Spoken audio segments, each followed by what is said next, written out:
ang mga kwento ng pag-ibig, kwento ng buhay at kwento ng pag-asa dito sa Barangay Love Stories. Love Stories. Marami sa atin ngayon ang alam kung gaano kahirap ang buhay ngayon.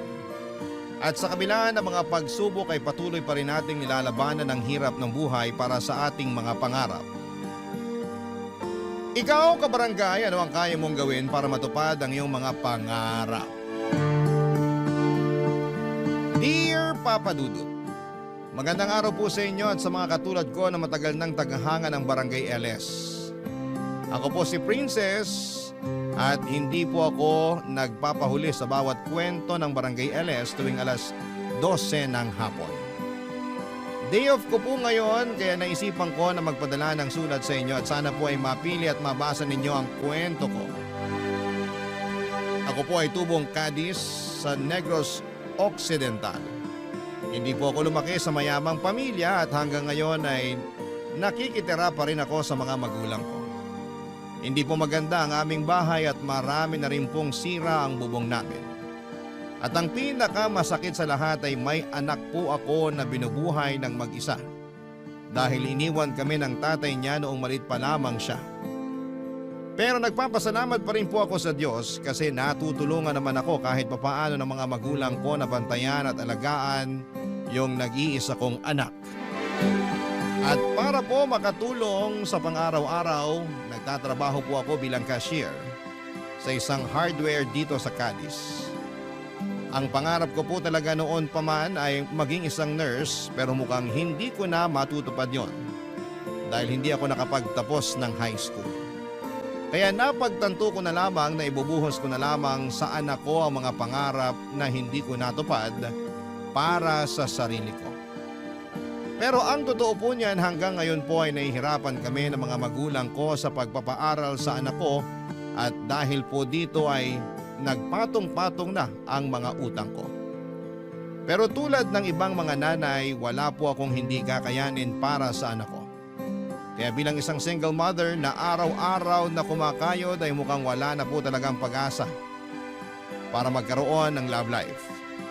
Kaya po ako nakikinig ng Barangay LS tuwing alas 12 dahil dito ko lang nakukuha ang kilig at saya na gusto kong maranasan sa isang lalaki. Sa totoo lang po ay takot na akong magmahal ulit. May trauma po kasi ako sa mga lalaki dahil sa bungero at lasenggero yung tatay ng anak ko. At ang pinakamalupit pa po sa lahat ay iniwan at pinagpalit niya kami sa mas maganda at mas mayaman na babae. Kaya mula noong araw na yon ay sinumpa ko talaga na hindi ko na siya papansinin. Kasi para sa akin ay wala siyang kwentang tatay sa anak ko. Pero nagbago po ang pananaw ko sa mga lalaki nang nakilala ko si Marcos. Si Marcos po ang regular customer namin sa hardware. Sobrang bait at gwapo niya at tuwing dumadaan siya, talagang naaamoy ko yung perfume niya na napakabango. At alam ko po na may kaya siya kasi iba't ibang kotse ang dala-dala niya tuwing pumupunta siya sa hardware na pinagtatrabahuhan ko. At isang araw ay hindi ko po lubos akalain na mapapahaba ang usapan namin ni Marcos, Papa Dudut.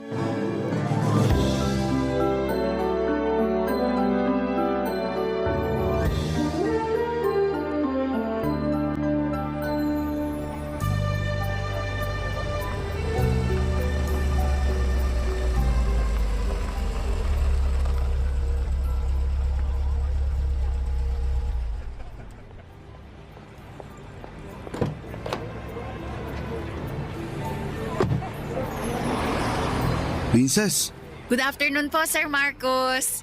Wow, sir, bagong-bago po yung kotse nyo ah. Para ngayon ko lang nakita yan ah. oo, kakabili ko lang kahapon. Naku, mapapasana all ka na lang talaga. Nakakaingit naman po kayo. Anong dinadrama mo dyan?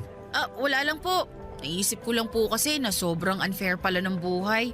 Siguro kung kasing yaman ko lang kayo, hindi na ako mahihirapan sa pagpapaaral sa anak ko at sa pagbibigay ng pera sa mga magulang ko.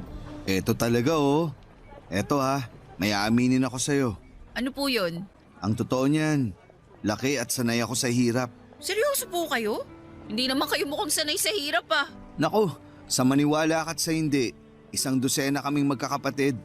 Noong bata nga ako, tandang-tanda ko pa na school shoes yung regalo sa akin ng mga magulang ko nung birthday ko. Pinapagawa nyo lang ata loob ko eh. Ikaw talaga, ang kulit mo. Yung point ko lang naman dito, hindi habang buhay nasa ibaba ka ng gulong. Pagpatuloy mo lang yung ginagawa mo ngayon at maniwala ka sa akin, aasenso ka rin sa buhay. Ay nako sir, mukhang itong pagtatrabaho sa hardware na lang talagang magiging huling hantungan ko. Huwag kang magsalita ng tapos. Malay mo, baka yung anak mo ang tutulong sa'yo na makabangon ka sa hirap, di ba? Kung sa bagay, matalino din po kasi yung batang yon, kaya hindi po ako magtataka kung aasenso yun sa buhay. Ay, sana lang talaga hindi niya ako makalimutan kapag nangyari yun. Huwag kang mag-alala. Sigurado ako na hindi ka pababayaan ng batang yon. Nakita ko yun dito sa hardware nung nakaraang Sabado. Mukhang mabait naman siya. Tama, pilyo nga lang. Ay naku po, pasensya na kayo, ang daldal ko talaga. Nga pala, ano pong kailangan nyo? Ano ka ba? Okay lang yun. Pabili ako ng 3 extension cord. Sige po, saglit lang. Eto po, 3 yan. Salamat ha. Ito yung bayad ko. Resibo nyo po. O nga po pala, ba't ang dami nyo naman atang pinamili na extension cord? Namili kasi ako ng appliances nung isang araw. Tapos kinulang ako sa outlet, kaya yan. Wow naman, samantalang kami. Iisa na nga lang yung ref namin tapos kinakalawang pa. Uy, tamang-tama. May ref ako sa bahay na hindi ko na ginagamit. Ibibigay ko na sa'yo yun. Ano? Eh naku! Oh, ba't parang gulat na gulat ka dyan? Huwag mong sabihin tinatanggihan mo ako. Eh nakakahiya po kasi. Ano ka ba? Hindi ka naman na ibang tao sa akin eh. Ikaw kaya tong palaging tumutulong at nag-a-assist sa akin tuwing may binibili ako dito sa hardware. Sige po, nakakahiyaman pero tatanggapin ko na yung inaalok nyo kasi mukhang hindi na po magtatagal yung ref namin eh. Bigay lang din kasi nung kamag-anak namin yung ref na yun at hindi na rin masyadong lumalamig yung freezer nun. Oh, yun naman pala eh. Huwag ka na rin mag-alala. Kasi ako na mismo ang pupunta sa bahay nyo para ihatid yung ref na ibibigay ko. Uy sir naman, wag na po. Makikiusap na lang ako sa kapitbahay namin na tulungan akong kunin yung ref sa bahay nyo. Para saan pa yung bago kong kotse kung hindi ko rin naman mapapakinabangan ng maayos, di ba? Kaya sige na, huwag mo na akong tanggihan. Ibigay mo na lang sa akin yung address nyo. Sige po, sandali kukuha lang po ako ng papel.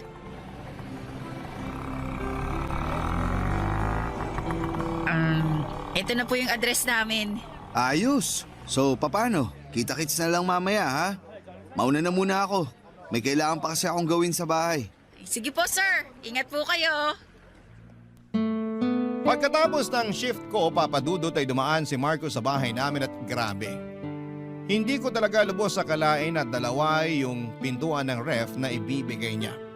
Sobrang saya namin ng mga magulang ko noong nakita namin yung ref na inihatid ni Marcos sa bahay namin. At nang umalis si Marcos ay nagsimula ng magduda ang mga magulang ko kung may gusto ba siya sa akin.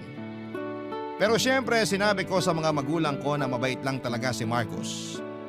Pero papadudot. Hindi mo nagkamali ang mga magulang ko dahil makalipas ang ilang linggo ay inamin ni Marcos na may gusto siya sa akin at na ako raw yung dahilan kung bakit palagi siyang pumupunta sa hardware na pinagtatrabahuhan ko. Hindi ko po talaga akalain na magkakagusto sa akin si Marcos. Lalo na't mayaman siya at ako naman ay isang simpleng babae lang. Pero hindi talaga. May mga bagay na hindi mo kayang ipaliwanag pero nangyayari.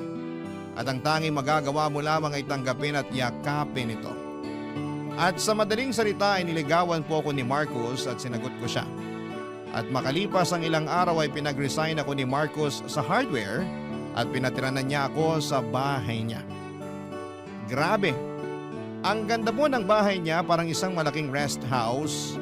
5 yung kwarto at may maliit pa na swimming pool sa likod. Hindi po ako makapaniwala na eto na yung magiging buhay ko kasama si Marcos.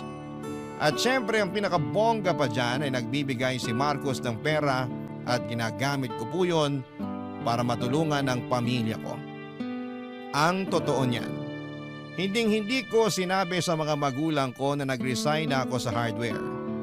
Pero ayos lang sa akin yon kasi nakakapagbigay pa rin naman ako ng pera sa kanila ng dahil kay Marcos. Pero kahit maayos na po ang financial situation ko, may mga gabing nalulungkot pa rin ako. Kasi si Marcos ay madalas na nasa trabaho at ako lang ang mag-isa na naiiwan sa bahay. Kaya isang gabi ay napagtanto ko na kailangan ko nang ikwento kay Marcos ang nararamdaman kong kalungkutan tuwing wala siya sa bahay, Papa Dudut.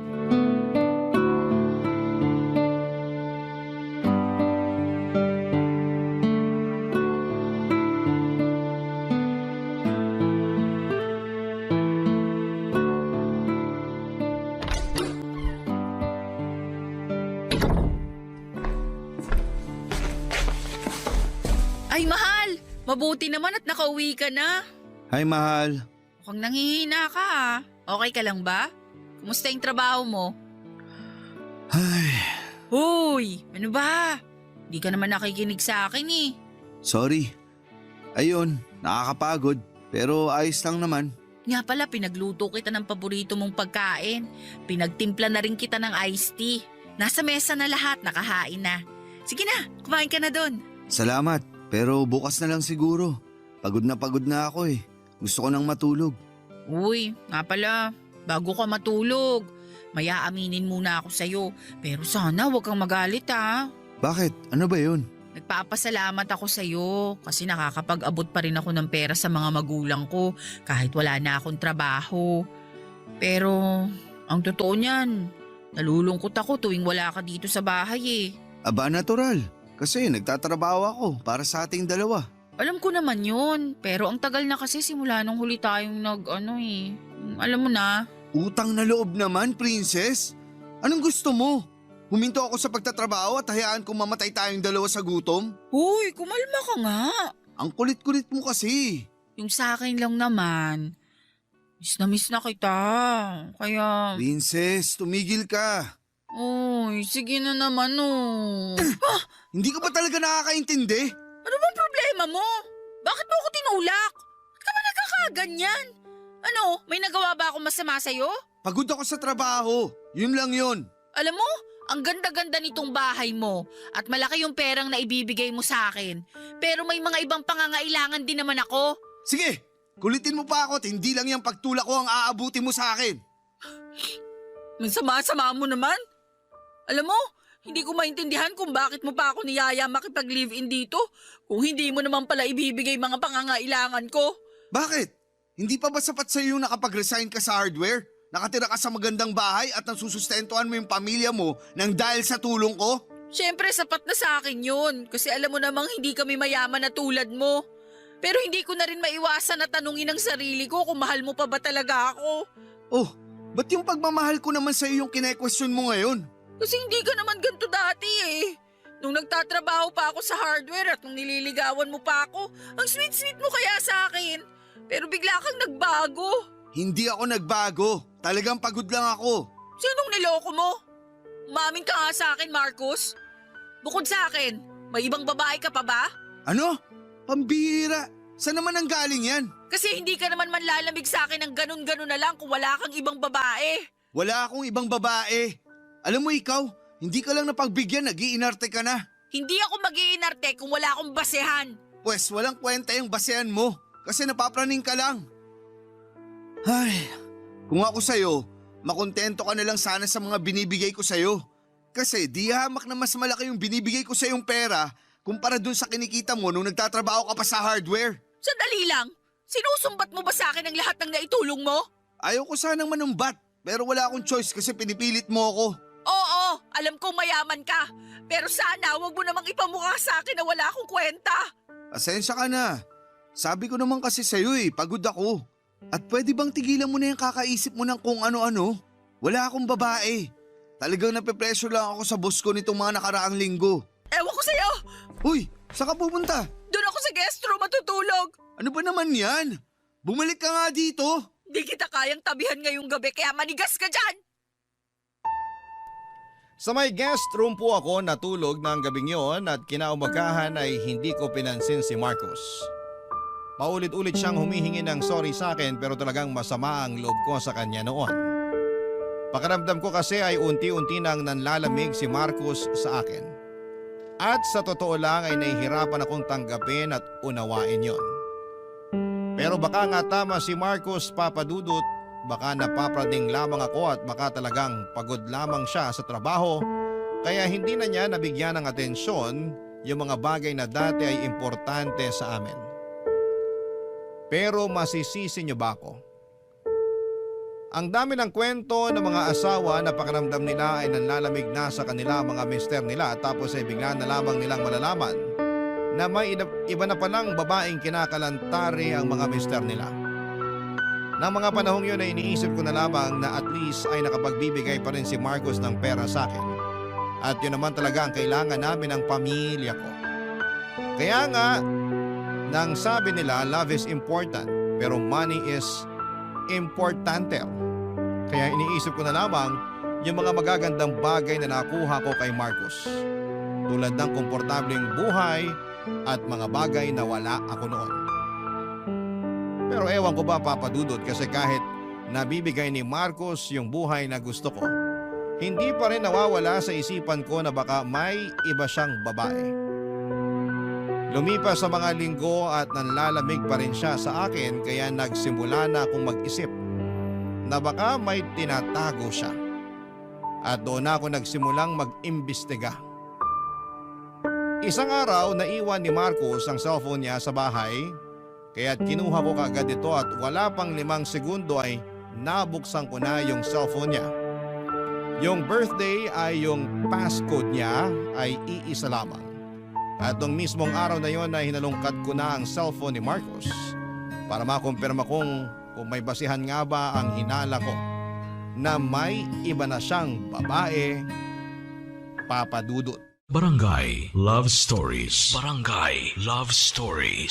Noong binuksan ko ang cellphone ni Marcos ay nakita ko na may kausap siyang isang babae na nagngangalang Vivian. Pagtingin ko sa mga messages nila ay doon ko nalaman at nakumpirma na talagang niloloko ako ni Marcos. Nagpapadala sila ng mga sexy na pictures sa isa't isa at babe pa talaga yung tawagan nila. Sobrang galit ako noong mga panahong yon Papa Dudut at gusto ko na talagang ipamukha kay Marcos na tama yung hinala kong niloloko niya lamang ako. Pero pagkatapos ng ilang minuto ay napaisip ako na kung gagalitin at kukomprontahin ko si Marcos ay baka maapektuhan lamang ang pamilya ko. Kasi malaki ang perang na ibibigay ni Marcos sa akin at sigurado ako na sa kangkungan kami pupulutin ng pamilya ko kung mauuwi kami sa hiwalayan ni Marcos.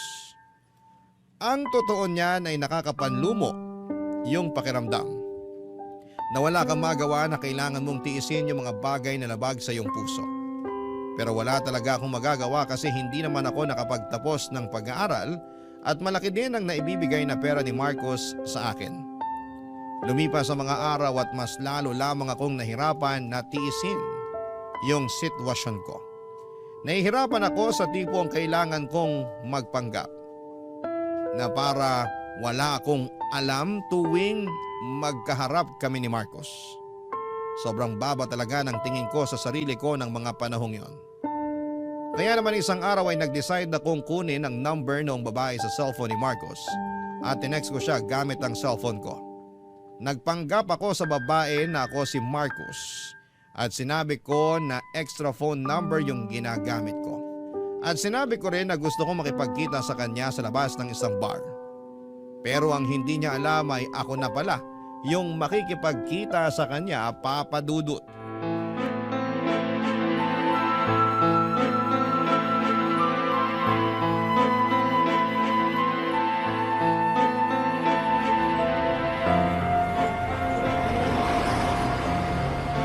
Hoy! Ikaw ba si Vivian? Hoy, Karen! Teka lang, kilala ba kita? At ba't alam mo ang pangalan ko, ha? Ako si Princess. At hindi na ako magpapaligoy-ligoy pa. Ako lang naman yung jowa ng lalaking nilalandi mo. I'm sorry, ano? Ako yung kamit mo dito sa labas ng bar. Sa madaling salita, Ako yung ka-text mo kanina. Pasensya ka na pero wala akong alam sa mga pinagsasasabi mo. Alis na ako. Sandali lang. Ano? May nakalimutan ka. Ano ba yun? Eto. Aray! Bakit mo ko sinampal, ha? Kapal na mukha mong haliparot ka? Malinaw na malinaw sa mga text messages na ikaw yung kabit ni Marcos. Pero wala ka pa rin karapatan para saktan ako. Pwes, binigyan mo ko ng karapatan na saktan ka nung araw na kumabit ka sa jowa ko. Ha! Sa'yo na mismo nang galing jowa mo lang. At jowa ka lang ni Marcos. Kumakaasta ka naman, akala mo naman asawa ka? Ang kati-kati mong higad ka? Etong nababagay sa'yo! Aray! Nakakadalawa ka na, ha? Alam mo, ikaw namumuro ka na sa akin. Tumigil ka na, kundi papatulan na talaga kita. Ganun ba? Pwes, uunahan na kita! Aray! Ano ba? Tignan na lang natin kung magugustuhan ka pa ni Marcos kapag nakalbo na kita! Lumaba ka nga ng patas! O yan! Aray! Hindi ko alam po nung nakita ni Marcos sa'yo. Eh di hamak naman na mas maganda ako kesa sa'yo. Maganda? Nagpapatawa ka ba? Gusto mo bang bigyan kita ng salamin para kilabutan ka sa mga pinagsasasabi mo dyan? Binabalaan kita ha. Lubayan mo na si Marcos. Kung hindi, mas malala pa dyan ang gagawin ko sa'yo. Eh paano kung sabihin ko sa'yo na ayoko? Magkano? Ano? Bibigyan kita ng 3,000. Hiwalayan mo na si Marcos. Nahihibang ka na ba? Anin ko naman yung 3,000 mo kung mas malaki naman yung binibigay na pera sa akin ni Marcos. Hindi ka lang pala malandi. Mukhang pera ka rin palang hayop ka. Sabihin mo nang gusto mong sabihin tungkol sa akin basta hindi ko ihiwalayan si Marcos. Kailan niyo pa ako niloloko ha? Gaano na kayo katagal na may relasyon? Ba't ko naman sasagutin yan? Labas ka na ron. Pwes, may pakialam ako kasi naninira ka ng relasyon ng may relasyon. Utang na loob na stress na ako sa'yo, ha? Ganito na lang, ha? Para matapos na to.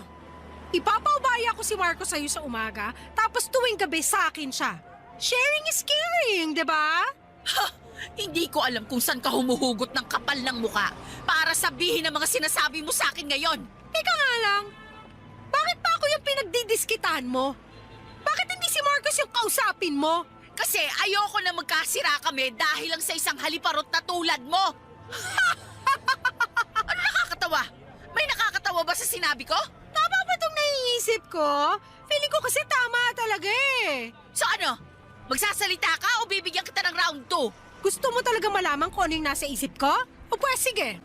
Sa tingin ko, ako tong sinugod at pinagdidiskitahan mo kasi tulad ko, pineperahan mo rin si Marcos. At ayaw mo siyang mawala, tama? Hoy! Huwag mo akong itulad sa'yo! Hindi ako ganong klaseng babae! Eh, Josera! Princess nga ang pangalan mo pero mukha ka namang hampas lupa! Kaya hindi na ako magtataka kung pineperahan mo lang si Marcos. Nakapustahan tayo! Yung 3,000 na inalok mo sa akin kanina? Galing yun sa bulsa ni Marcos, no? Ang kapal din naman pala ng mukha mo! Ay nako! Huwag mo na kasing i-deny. Aminin mo na kasi pareho lang naman nating pinagkakakitaan si Marcos. Ang pinagkaiba nga lang, ako, kaya kong aminin sa sarili ko yon. At ikaw naman, patuloy ka pa rin naka-enroll sa maang-maangan School of Acting. Ha! Diyan ka na nga! Nang gabing yon ay marami ang nakakita sa amin ni Vivian sa labas ng bar habang nag-aaway kami. At nagmukha po kaming sirkos papadudot. Wala ni isa na nagtangkang umawat sa amin kasi natatawa at natutuwa sila sa mga eksena namin. Nang natapos na yung away namin ni Vivian ay saka ko lang na-realize na sobrang nakakahiya pala nung ginawa namin sa harapan ng maraming tao.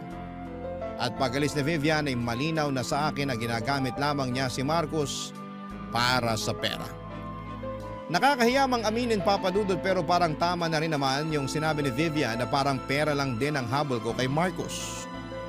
Oo, gwapo si Marcos at may pagmamahal ako na nararamdaman para sa kanya. Pero pakiramdam ko ay mas malakas pa rin ang hatak ng pera kaya ako nanatili sa relasyon namin. Kasi kung wala siyang pera malamang ay iniwanan ko na lamang siya noong nalaman ko na may ibang babae siya.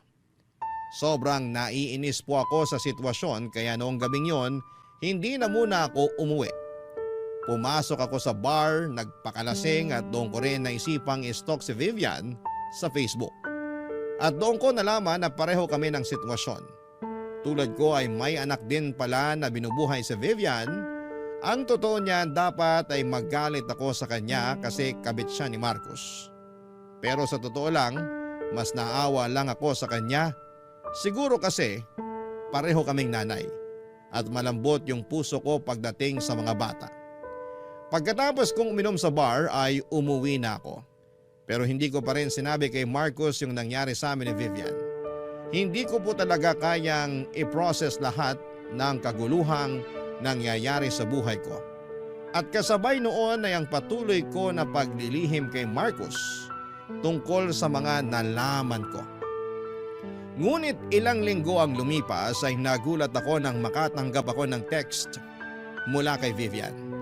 Niyayaya niya ako makipagkita sa isang coffee shop at sobrang nagulat ako noong natanggap ko yung text ni Vivian kasi hindi ko akalain na isi-save niya yung number ko. Sa totoo lang, Papa Dudut, ay ayaw ko sanang makipagkita sa kanya. Pero dahil na curious ako, ay pumayag na rin ako na makipagkita kay Vivian.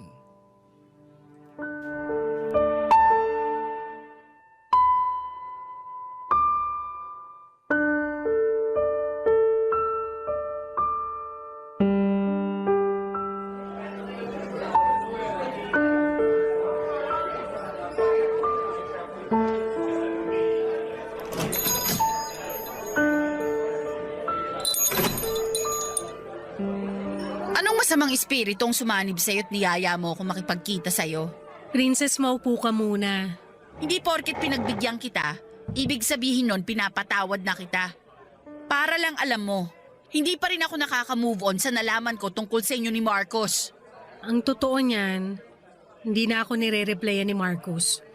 At hindi na rin siya nakikipagkita sa akin. Ay, ibang klase ka rin naman talaga. So anong gusto mong gawin ko? Tulungan pa kita na makipagkita sa jowa ko? Alam mo, kung yan lang rin ang dahilan kung bakit mo ako pinapunta dito, aalis na lang ako. Nagsasayang lang ako ng oras dito.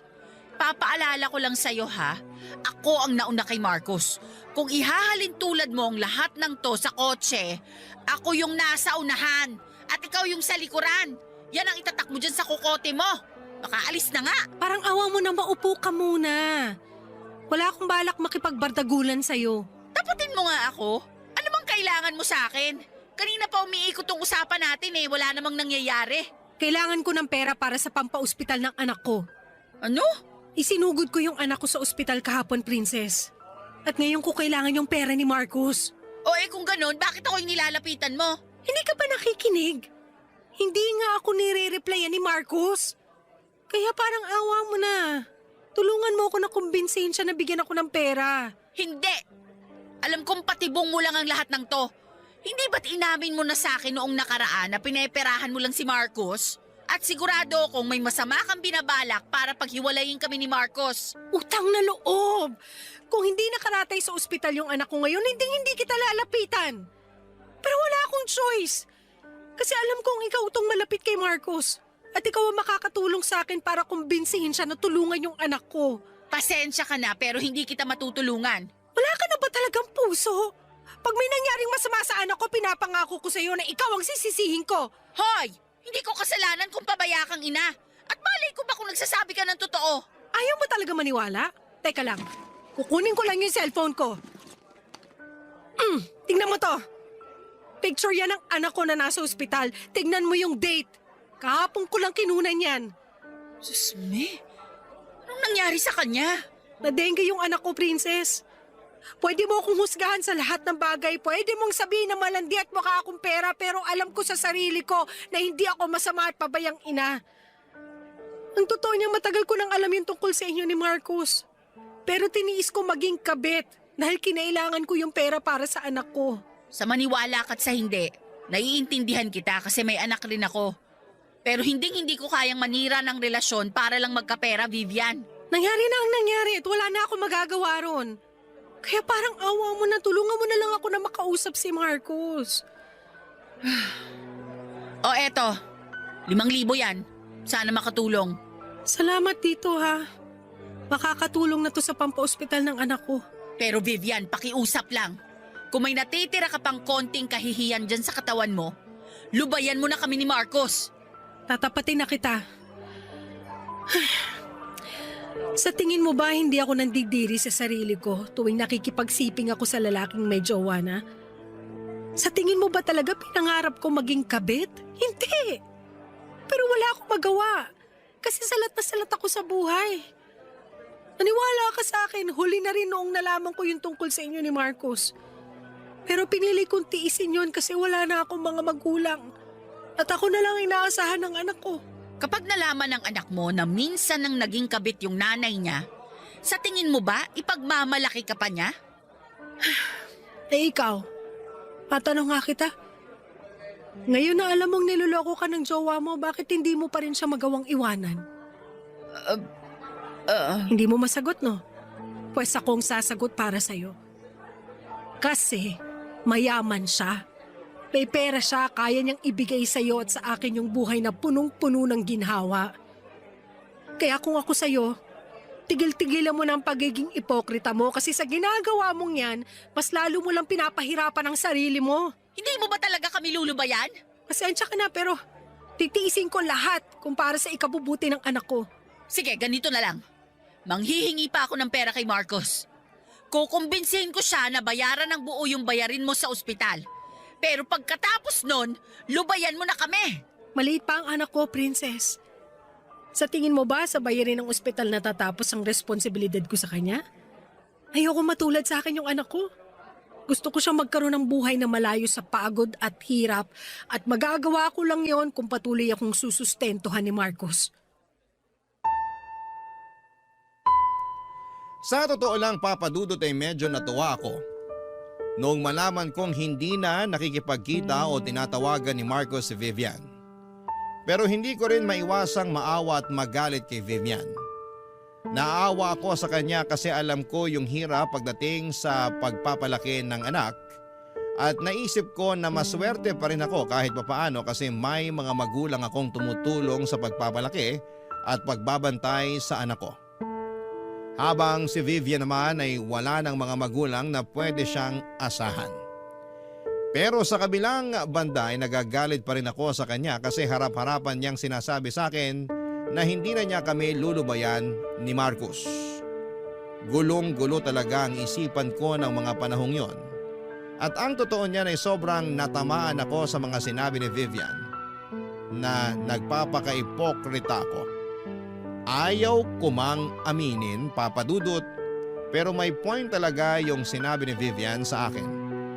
Pera ang pinakamalaking dahilan kung bakit ako patuloy na nananatili sa relasyon namin ni Marcos.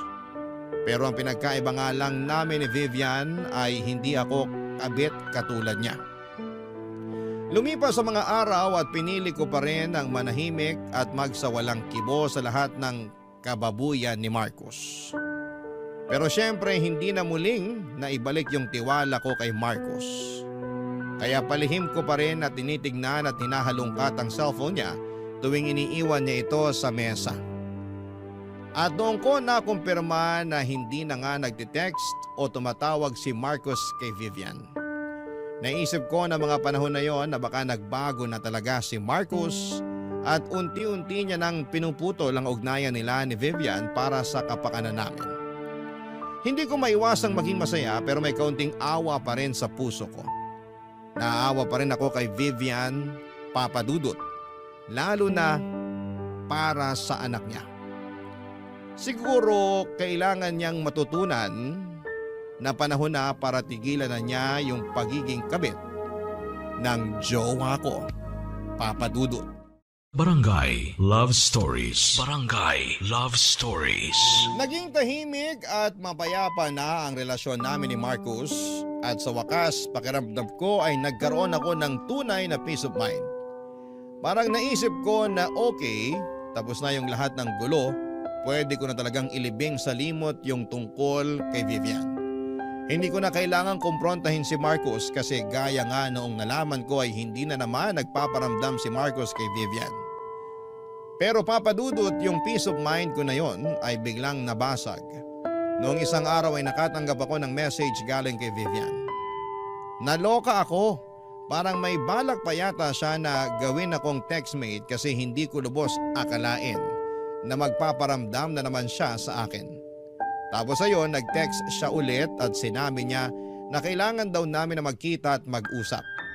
Nung una talaga ay duda na ako na baka manghihingi na naman siya ng pera para sa anak niya. Kaya tinanggihan ko siya kaagad sa kagustuhan niyang makipagkita sa akin. Pero iginit ni Vivian na may mahalaga raw siyang kailangang sabihin sa akin at kailangan ko daw itong malaman sa lalong madaling panahon.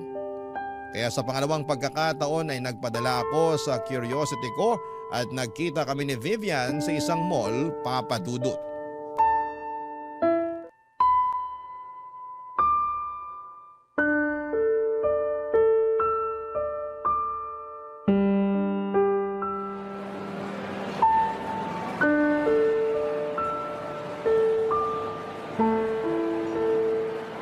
Princess! Hoy, Vivian! Alam mo ikaw, ang kulit-kulit mo rin, no? Ngayon palang sasabihin ko na sa'yo na wala akong perang maibibigay o maipapahiram sa'yo. Huling-huli na yung 5,000 binigay ko sa'yo noong huli nating pagkikita. Huwag ka mag-alala, wala akong balak manghingi ng pera sa'yo. Kasi nailabas ko na ng ospital yung anak ko. Nakahiram na rin ako ng pera sa kakilala ko. At dahil doon, nabayaran ko na ng buo yung bayarin ko sa ospital.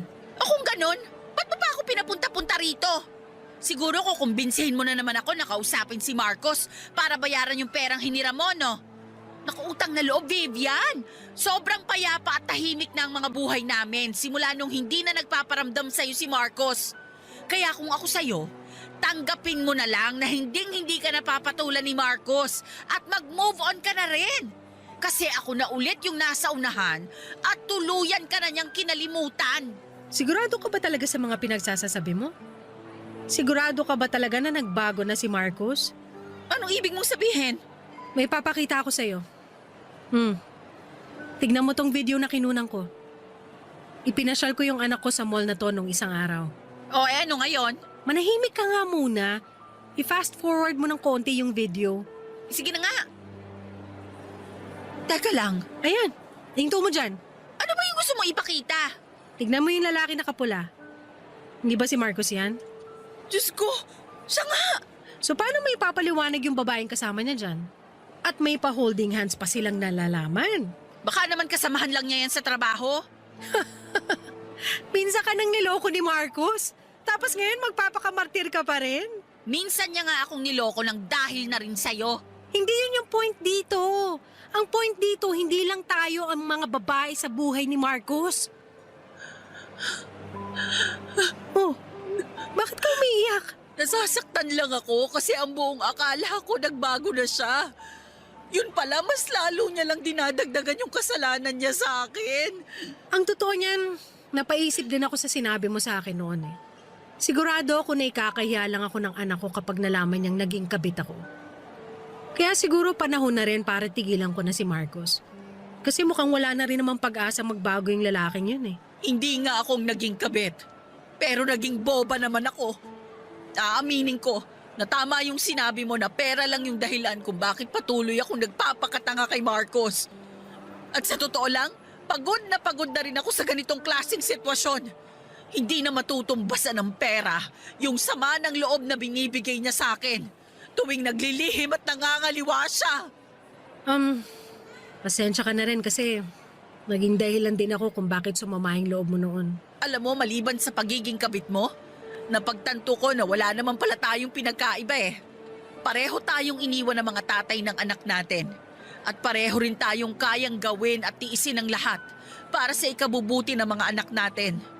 Kaya pasensya ka na rin sa mga nasabi kong masakit tungkol sa pagiging nanay mo. Wala na yun. Basta manos na tayo ha. Oo. Nga pala, maraming salamat. Ha? Salamat saan? Salamat dahil binuksan mo yung mga mata ko sa katotohanan. Kung hindi dahil sa'yo, malamang hanggang ngayon nagbubulag-bulagan pa rin ako sa mga pinaggagawa ni Marcos sa akin. Alam mo, narealize ko rin kasi na hindi ka masamang tao at may puso ka rin naman pala. Paano mo naman nasabi yan? Nung huli tayong nagkita, hindi ka nagdalawang isip na bigyan ako ng pera para sa anak ko. Kasi kung tutuusin, Hindi mo naman kailangan gawin yun. Pero ginawa mo pa rin. Kaya thank you ha. Ano ka ba? Wala yon. Ang totoo nga niyan, hindi na kita natiis nung ipakita mo sa akin yung picture ng anak mo. Kaya ayun. At dahil sa ginawa mo para sa akin, sigurado akong mabuti ka ring ina sa anak mo. Hindi ako hanga sa pagiging kabit mo. Pero aaminin ko, nahanga ako sa pagiging nanay mo. Ito naman, ang bihira. Wala na yun. Iniwan ko na nga, di ba? Kung sa bagay, Siya nga pala, ano nang balak mo kay Marcos ngayon? may araw din sa akin ang lalaking yan.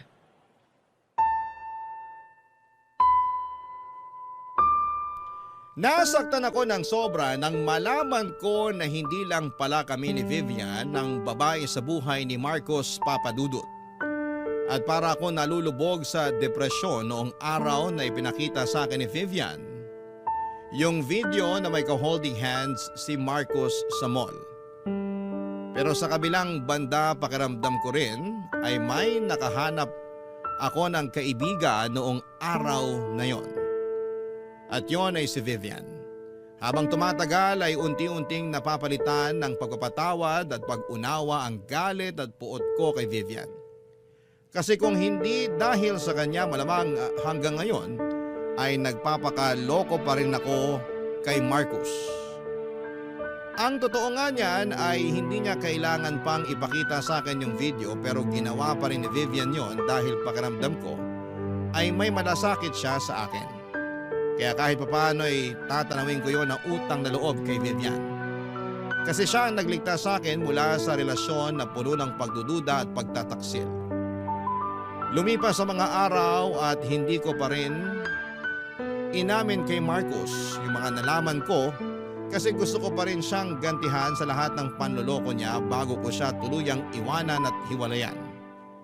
Aaminin ko na medyo nagdalawang isip at nabahala ako noon kasi papaano na yung anak ko at mga magulang ko kung hindi na ako mabibigyan ng sustento ni Marcos.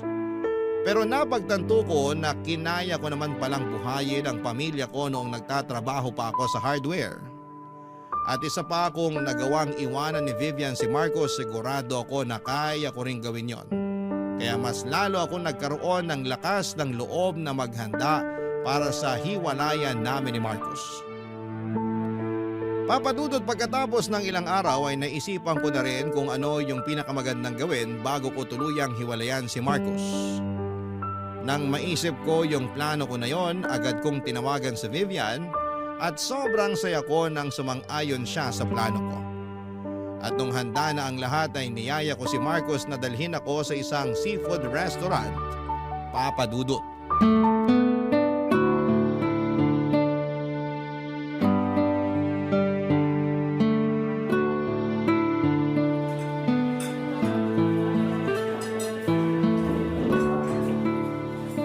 Marcos, mahal.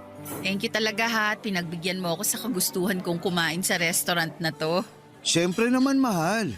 Kahit ano, para sa nag-iisa kong princess. Ay nako, tumigil ka nga. Mas lalo lang akong kinikilig sa'yo eh. Mahal, parang ang dami naman ata nito ah. Pasensya ka na, bigla akong nagutom eh. Kaya mo ba talagang ubusin to? Hindi. Pero tutulungan mo naman ako, di ba? Ah, okay. Pero pwede naman nating ipa-take out kung sakali. Ay, ayoko yung pinapa-take out yung pagkain. Hindi na kasi fresh kapag ganun eh. Kaya mas mainam kung dito na lang natin ubusin, di ba? Ah, sige. Ay, speaking of fresh, eto, tignan mo tong hipo nila. Fresh na fresh. Tikman mo to. Alam ko mahilig ka sa seafood kaya eto. O susubuan kita ha. Say ah. Ang sweet talaga ng princess ko. Sige na nga. Ang sarap, di ba? Masarap nga. Uy, wow. Mukhang masarap din tong milkshake. Sandali lang ha, matikman nga. Uy, ang sarap nga. Tikman mo rin to, dali. Sige, pero konti lang ha. Lactose intolerant kasi ako. Lactose ano? Lactose intolerant. Ibig sabihin, Sumasakit yung tiyan ko at nasisiyar ako tuwing nakakainom at nakakakain ako ng mga dairy products. Ay, wala akong maintindihan sa sinasabi mo, pero magtatampo ako pag hindi mo tinikman to. Sige ka. Sige na nga.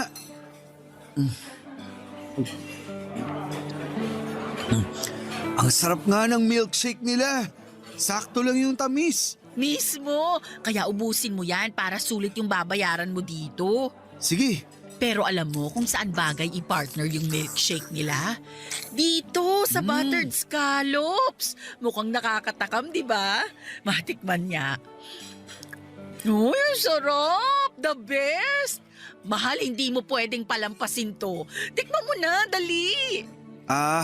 Pasa ko sa buttered scallops. Mukhang hindi nakakayanin ng tiyan ko kapag kinain ko pa yan. Ang dami-dami kasing butter eh. Tapos kakaubos ko lang sa milkshake na pinainom mo sa akin. Naku, eto naman. Try mo lang. Sige na, kahit isa lang. Ay, sige na nga. Oh, ang sarap, di ba? Ang sarap nga. Teka lang. Ito na nga ba yung sinasabi ko eh. O bakit? Anong problema? Sumasakit na yung tiyan ko. Saglit lang ha. Magsi-CR lang ako. Okay, pero bago ka pumunta ng CR, may ipapakilala muna ako sa'yo, ha? Ha? Hi, Marcos! Oh, ba't gulat ka? I'm sorry. Pero kailangan ko na talagang pumunta ng CR. Oy, sandali lang naman. Dito ka lang. Tiniis nga namin yung pambababoy mo sa amin kaya magtiis ka rin ngayon. Princess, umamin ka nga sa akin. Gagagawan mo ba ang lahat ng to? Ay, correction. Kagagawan mo ang lahat ng ito. Tama, at binabalik lang namin sa'yo. Nga pala, bago ko makalimutan, hihiwalayan na pala kitang hayop ka. Magsama kayo ng babaeng ka-holding hands mo sa mall. Princess, kaya kong ipaliwanag yun. Kung sa tingin mo, bibigyan pa kita ng pagkakataon para makapagsinungaling sa akin, nagkakamali ka. Kasi simula sa araw na to, tinatapos ko na yung ugnayan ko sa'yo. Sandali lang. Puputulin ko lang yung drama mo, Day. Kasi tignan mo naman si Marcos, namumutla at pinagpapawisan na. Uy, kawawa ka naman. O sige na, pumunta ka na ng CR. Baka mamaya magkalat ka pa dito eh. I'm really sorry. Babalik ako kaagad. Ang galing nung naisip mong plano. Siyempre, ako pa ba? I-take out na natin tong pagkain dito. Sayang eh. Bilisan na natin. Ay, agree ako dyan. Teka lang, Kuya Waiter! Pabalot na lang po nung lahat ng nasa mesa namin. Tapos ibigay nyo na lang po yung bill sa lalaking kasama namin dito kanina. Nag-CR lang sandali. Thank you! Matagal ko nang alam na may problema si Marcos sa mga pagkain na may gatas o keso kasi tuwing nagluluto ako sa bahay ay napapansin ko na madalas siyang pumupunta sa CR tuwing nagtitimpla ako ng kape na may gatas o kapag gumagawa ako ng pizza na puno ng keso. Kaya alam na alam ko na iyon ang kahinaan ni Marcos. At masasabi ko rin na kahit papaano ay nakaganti ako sa kanya ng gabing yon sa seafood restaurant. Hindi ko na inantay na makalabas siya sa CR at pinaghatian namin ni Vivian lahat ng pagkain na in-order namin. Sa madaling salita, Papa Dudu, tuluyan na kaming naghiwalay ni Marcos. At mabuti na lang talaga at nakabalik pa ako sa trabaho ko sa hardware. Samantalang si Vivian naman ay nakahanap ng trabaho bilang kasambahay sa isang mayamang pamilya. Ang maganda pa dito, pinayagan si Vivian ng amo niya na patirahin sa bahay nila ang anak ni Vivian. Kaya hindi na niya kailangang mag-alala o mamroblema dahil nababantayan na niya ang anak niya habang naninilbihan siya. At aaminin ko na bumalik din ako sa dating estado ng buhay ko. Yung tipong kailangan kong magpakapagod sa trabaho araw-araw para matustusan ang pangangailangan ng anak ko.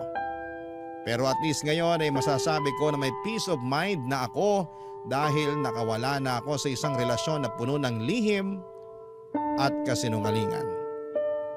Siguro yung marami sa mga kabarangay ninyo ang magsasabing sana itiniis ko na lamang si Marcos dahil mayaman siya at nakapagbibigay naman siya sa akin ng pera.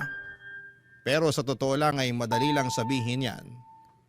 Pero kapag ikaw na ang nasa sitwasyon kung saan ay dangal at prinsipyo mo na ang kapalit ng malaking pera, sigurado akong mahihirapan din kayo. Sa ngayon, Papa Dudut, ay tuluyan nang naghilom na ang mga sugat na dulot ni Marcos sa aming dalawa ni Vivian.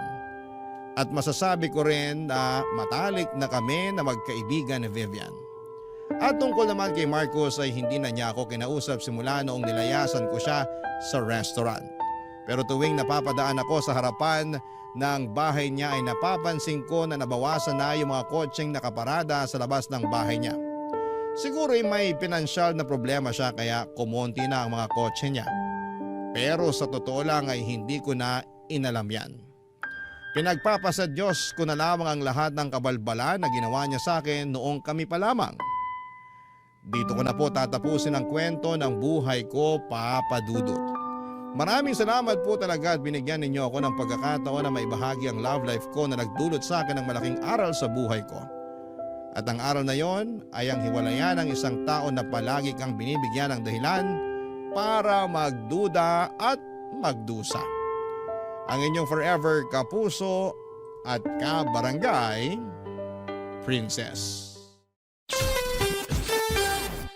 Anong say mo sa Barangay Love Stories na ito? Pagkwentuhan natin sa comment section yan.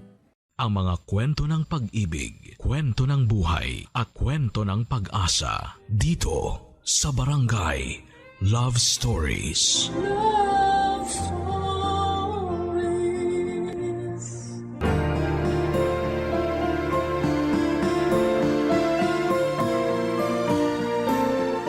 Sa buhay, dumarating talaga tayo sa punto na kailangan nating magkaroon ng matatag na puso at matalas na isip upang pangatawanan ang gusto nating maging. Hindi man natin agad-agad makikita ang resulta ng mga pagsasakripisyo natin ay lagi pa rin may nangyayari at meron pa ring nagbabago. Ikaw, kabarangay, anong handa mong gawin para sa ikabubuti ng iyong sarili? Dear Papa Dudut, naranasan nyo na bang maging aberya o dahilan ng pagkaantala ng isang sitwasyon? Ako kasi oo, at masakit pala sa loob na maging dahilan noon. Akala ko noong una ay ayos lamang. Kumbaga sa isip ko, mga kaibigan ko naman sila. Kaya naiintindihan nila ako. Pero sa huli ay hindi rin nangyari yon, Papa Dudut. Ang una kong naramdaman ay galit at matinding pagtatampo. Lalo at kilala akong ma-pride at mataas ang tingin sa sarili. Pero bago ko ituloy ang kwento ko ay gusto ko munang bumati ng isang mapagpalang tanghali sa inyong lahat. Matagal na akong avid listener ng programa ninyong Barangay Love Stories. Lagi kong inaabangan ang mga uploaded stories ninyo online at isang araw ay nag-decide akong magpadala ng email sa inyong istasyon. Tawagin niyo na lamang po ako sa pangalang Colette. Nagtatrabaho sa Pasig bilang finance staff at nasa 32 years old na ako. Kaka-birthday ko lamang nitong January 1 kasabay ng bagong taon. Sa kasalukuyan ay nasa journey ako ng healing at weight loss. Malaking factor kasi ang mga pinagdadaanan ko sa nakaraan.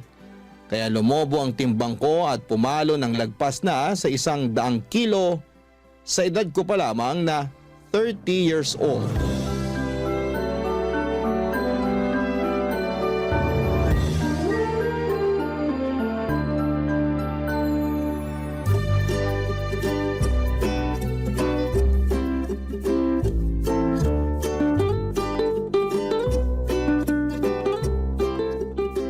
Grabe, ang dami namang masarap dito.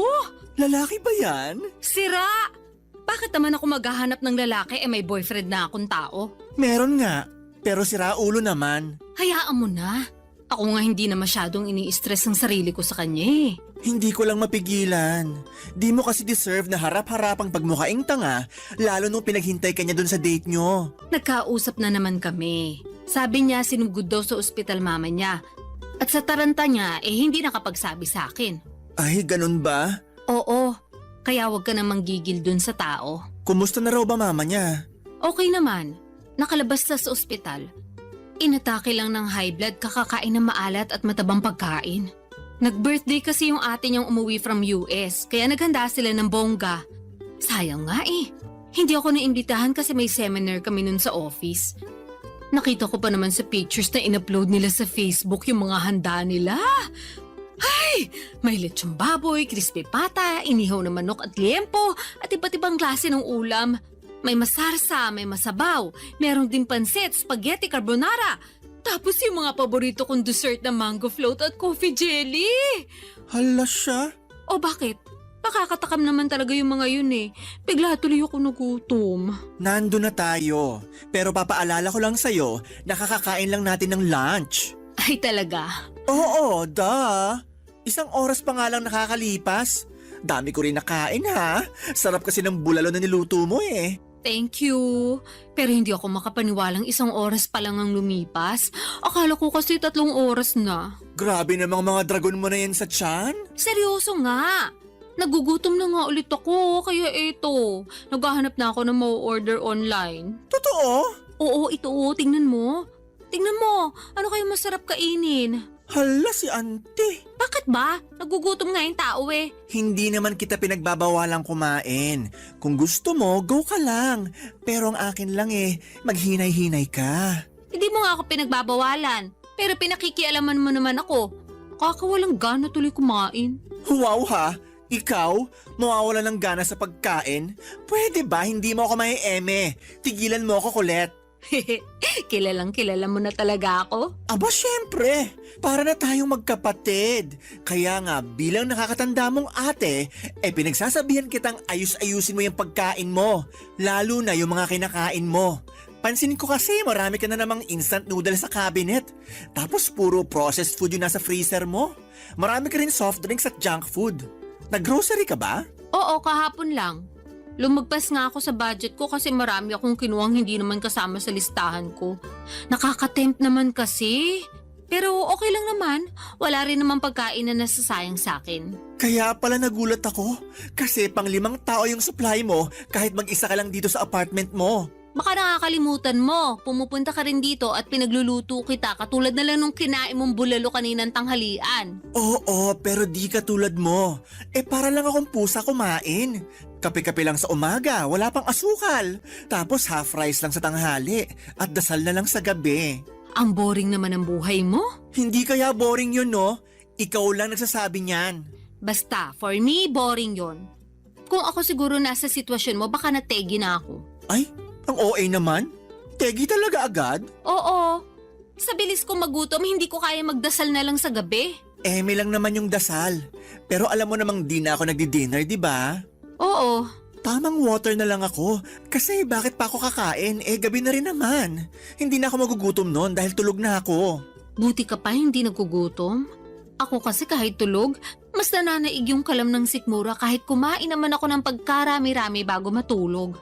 So, no choice. Babangon talaga ako para mag-midnight snack.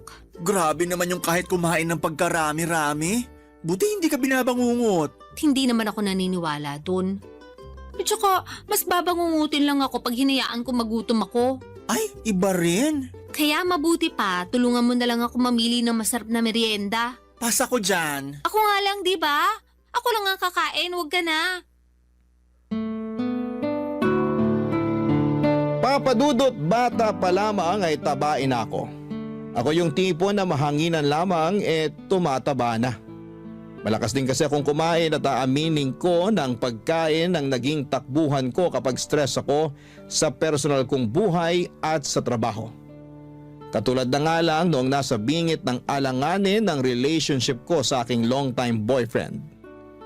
Bukod sa pinsan kong si Percy ay wala akong masyadong ka-close sa mga kaopisina ko.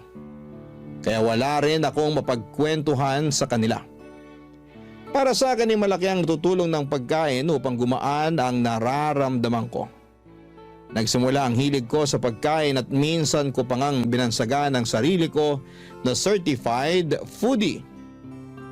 Pangarap kong matikman ang lahat ng pagkain sa mundo. Meron akong obsession sa pagkain na nagsimula noong bata ako kung saan ay pribilehiyo sa akin ang makakain ng masarap lalo na at mahirap lamang kami. Maaga pang namatay ang nanay ko at nung nagkaroon ulit ng kinakasama ang tatay, nuknukan naman ang kadamutan sa pagkain ng madrasta kong yon.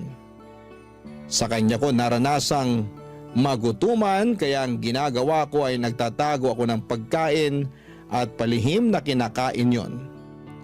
Sa pagpapatuloy ng hindi maayos na relasyon ko sa aking boyfriend, itinuong ko sa pagkain ng lahat ng sama ng loob at hinanakit ko sa mga pagkukulang niya sa akin. Kaya nga makalipas lamang ng halos 2 linggo, nadagdagan ng 5 kilo ang timbang ko. Pumalo na ako noon sa 115 kilogram.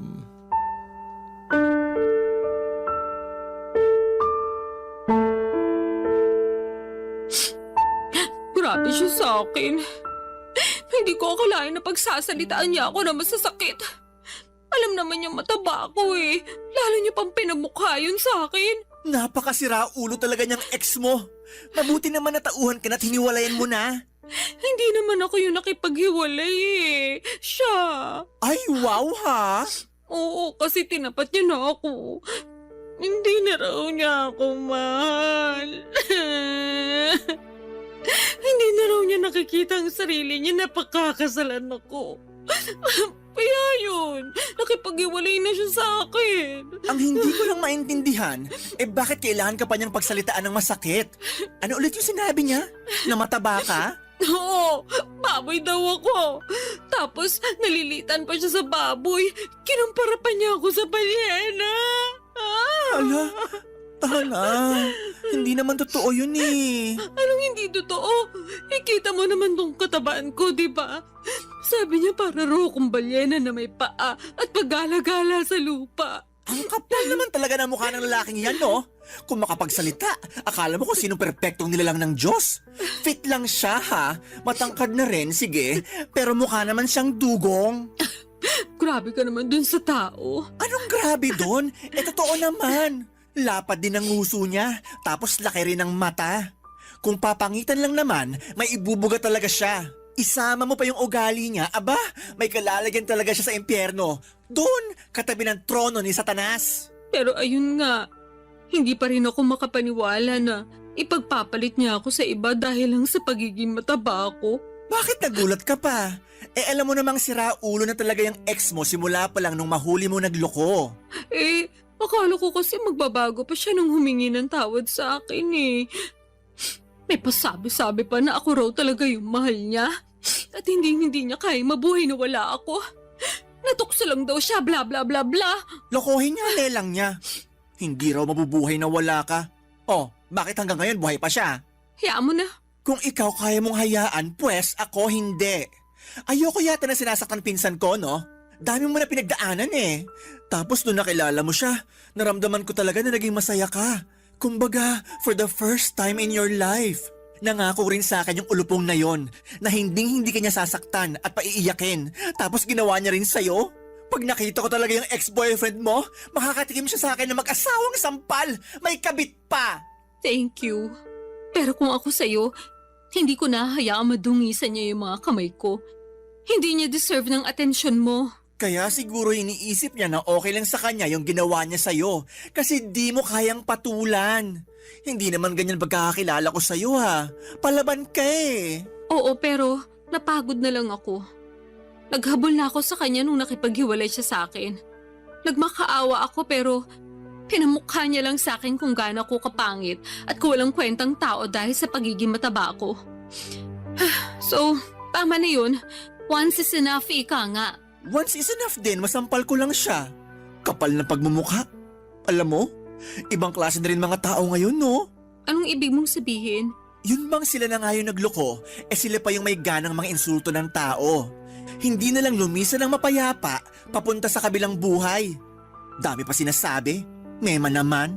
Anong mema? Mema sabi, ganon. Kainis eh. Sa bagay, totoo rin naman. Pero, totoo rin naman na mataba ako. Na-stress nga ako lalo kasi nadagdagan pa ng 5 kilo yung timbang ko. Yun lang. Pero di naman totoo na wala ka ng kwenta dahil lang sa timbang mo. Sa bagay. Kaya nga mema lang yung ex mo. Ay, sipahin ko talaga yan eh. Ay nako, hindi ko talaga mapigilan magalit. Nakakairita. Tama na. Sige ka, baka sa sobrang galit mo dyan atakihin ka na lang bigla sa puso. Grabe ka naman sa atakihin sa puso. Kasi kita ko na yung mga ugat mo sa mata Ako'y natatakot para sa'yo. OA ka rin talaga eh. Mabuti pa, o-order na lang ako ng makakain natin. Ha? Gutom ka na naman? Oo, nakakapagod palang umiyak tapos sa maling tao pa. Kaya ayun, ginutom ako. Dahil dyan, kakain ako.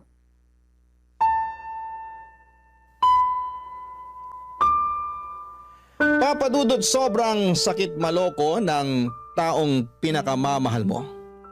At masahol pa doon pinagpalit niya ako sa babaeng hindi hamak na mas payat at sexy sa akin. Laking insulto noon sa pagkatao ko gayong hindi naman ako payat at sexy noong nakilala niya. Pero aminado naman ako na hindi pa ako kasing bigat ng timbang ko ng mga panahong hiniwalayan niya ako. Siguro'y napabayaan ko rin talaga ang aking sarili. Pero kung iisipin, nagsimula lang naman yun noong nanlamig at nagloko siya. Dahil sa nangyari, lalo kong itinuon sa pagkain ang sakit na nararamdaman ko ng mga panahong yon. Sinabi ko kay Percy na kaya ko ang sarili ko dahil nga kilala niya rin naman akong matapang. Totoo naman na matapang ako at palaban. Marami na akong masasakit na pangyayari sa buhay na nalagpasan ng mag-isa. At malaki ang utang na loob ko sa pagkain dahil napapagaan ito ang buhay ko kahit na napapabigat naman ito ang aking timbang. Barangay Love Stories. Barangay Love Stories. Papadudot, sinabi ko sa sarili ko na hindi na ako magmamakaawa sa ex-boyfriend ko. Nabalikan niya ako. Sapat na yung isang beses, sobra na kung susundan ko pa ang pagpapakatanga ko. Napakaraming lalaki sa mundo at hindi lang naman siya ang huling lalaki na makikilala ko. At dahil nga punong-puno ako ng tiwala at kumpiyansa sa sarili, na wala akong dapat baguhin sa pagkatao ko dahil ex ko naman ang nagloko. Hindi ko pinakinggan ang sinabi sa akin ni Percy na magdahan-dahan sa pagkain dahil baka lalong madagdagan ang timbang ko. Alam ko naman na concern lamang siya sa kapakanan ko at hindi yon sa pinagbabawalan niya akong kumain. Besides, pera ko naman ang ginagastos ko, pambili ng cravings ko. Pero ayos na ayos lang naman ako ng panahon na yon. Dahil nga break na kami ng dati kong karelasyon. Nagkaroon na ako ng maraming oras para pagtuunan ng pansin ang ibang aspeto ng buhay ko. Tulad na lamang ng paggala kasama ang aking mga college kabarkada.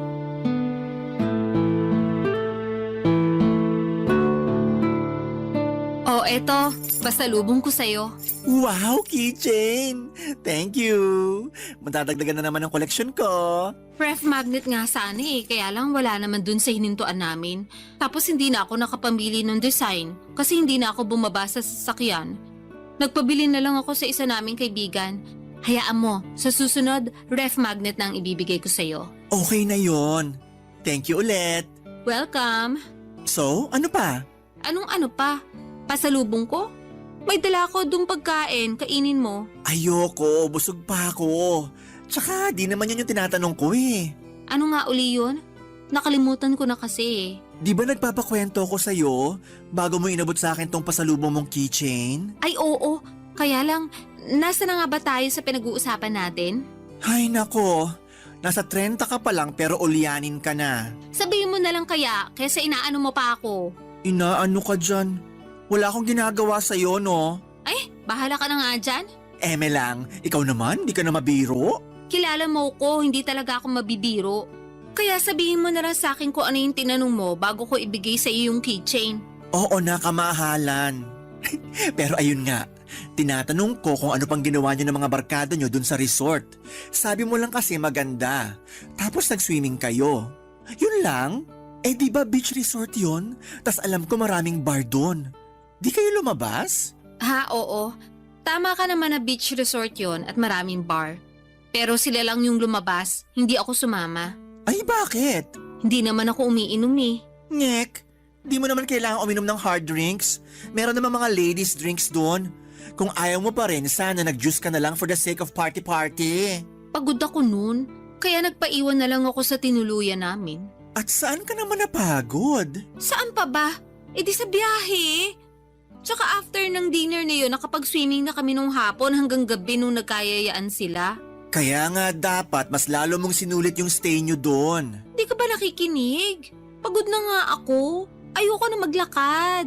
Feeling ko hindi ko na kayang humakbang that time. Ay, ang OA talaga? O hindi OA yun na. Sinasabi ko sa'yo pagod ako. Oo na. OA, kaya natulog ka na lang pag alis nila. Actually, pag alis nila, nagpunta ako sa malapit na restaurant para kumain. Grabe, ang sarap pala ng pagkain nila doon. Medyo pricey nga lang pero sulit na sulit. 10 out of 10, babalikan! Wow! Wala nang energy para sumama sa mga kaibigan, pero may energy pumunta sa malapit na restaurant at kumain. Ano namang masama doon? E kumain lang naman ako. Naubos ko rin kaya yung order ko. Wala akong sinayang na pagkain, no? Hindi ka naman talaga marunong magsayang ng pagkain. Ay oo naman. Marami kayang nagugutom ngayon at yung magutuman ang pinakaiyokong pakiramdam sa mundo. Alam ko naman yon, kaya sige, move on na tayo. Hindi ako makakapag-move on sa sarap ng mga in-order kong pagkain. Parang ang naiwan pa sa dila ko until now. Nalalasahan ko pa. Baka naman di ka lang nag-toothbrush ha? Napakabaliw mo talaga. Eme lang. Oh, ano pa? Anong ano pa? Kinabukasan, ano pang ginawa nyo? Wala naman. Swimming lang ulit pero sa beach na kami nun. Wow, nakakamiss din mag-beach. Sakto lang. Kasi nilamig na ako agad eh, kaya umahon na ako. Tapos nag-sunbathing ako since tirik naman yung araw. Then may dumaan na naglalako ng ice cream na avocado flavor. Ayun, napabili tuloy ako. Wow, ibang klase. Nilamig, tapos nag-ice cream. Oo, alam mo namang paborito ko yung avocado, di ba?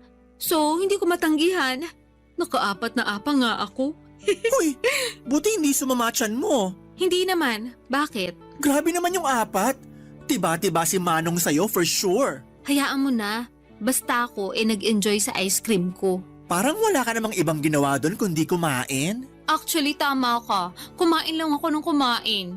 Ang susarap kasi ng mga pagkain doon. Tsaka naisip ko, hindi naman kami lagi nandun eh. Kaya dapat sulitin ko na. Papadudot, masaya talaga ako na makasama sa out of town at beach trip namin ng mga college friends ko. Matagal na rin kasi nila akong niyayaya kaya lang ay nasa circle namin yung guy na palaging pinagseselosa ng ex-boyfriend ko noon. Nakwento ko kasi sa kanya na naging crush ako noong kaibigan kong yon pero hindi ko naman ito tipo. Binasted ko pa nga noong nagtapat saktong graduation namin. At matagal na yon, bago pa kami nagkakilala ng ex ko. Pero patuloy pa rin niyang pinagseselosan yon hanggang sa pinag-awayan na namin ang pagsama ko sa mga gala ng barkada ko. Hindi nagtagal ay nagka-jowa rin naman ang kaibigan namin yon at nauna pa ngang kinasal sa amin. Pero patuloy pa rin siyang pinagseselosan ng boyfriend ko kaya ako na mismo ang umiwas sa mga yaya ng barkada ko. Nagtampo pa nga sila sa akin pero pinaliwanag ko naman ang panig ko, papadudot. Sa huli nauunawaan naman nila at narespeto ang kahilingan ko. At dahil nga wala naman akong kaklose sa mga kaopisina ko ay hindi rin ako nakakagala o nakakalabas. Masasabi ko na malaking bagay sa healing journey ko ang mga travel namin. Pangarap ko rin kasing makarating sa iba't ibang panig ng Pilipinas, lalo na at kumikita na ako ng pera at wala pa naman akong sariling pamilya. Kaso aminado ako, nasa tuwing gumagala kami mabilis akong mapagod at hapuin. Kahit nga ilang minutong paglalakad hinihingal na ako. Kaya mas gusto ko na lamang na magstay sa hotel at kumain. Bagay na sa tingin ko ay unti-unting kinainisan sa akin ng mga barkada ko. Kaya nga kinuwento ko yon kay Percy at ang solusyon niya ay simulan ko na raw ang Oplan Balik Alindog program. Bilang unang hakbang ay nag-enroll ako sa gym kung saan ay matagal na siyang miyembro, Papa Dudut.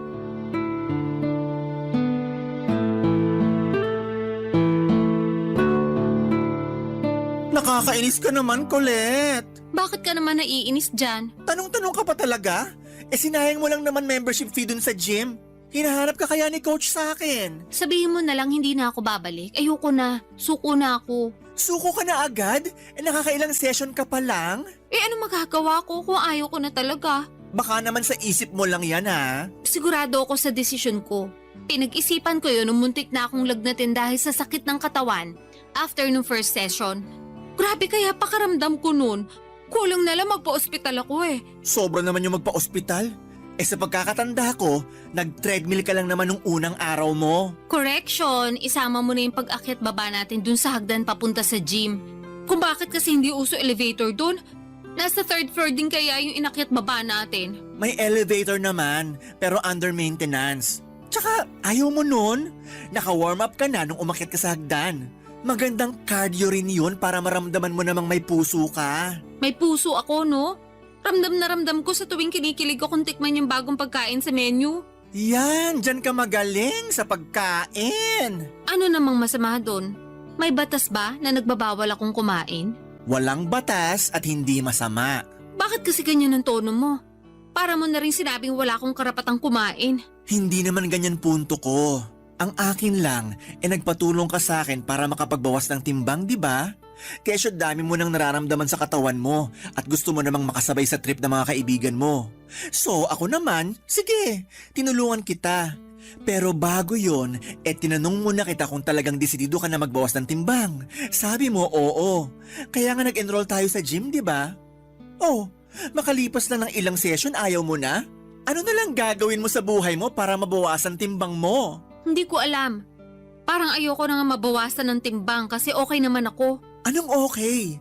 Paano ka naging okay? Medyo hassle nga lang pag nagko-commute, pero wala namang karapatang mang-discriminate yung mga driver porke mataba ako.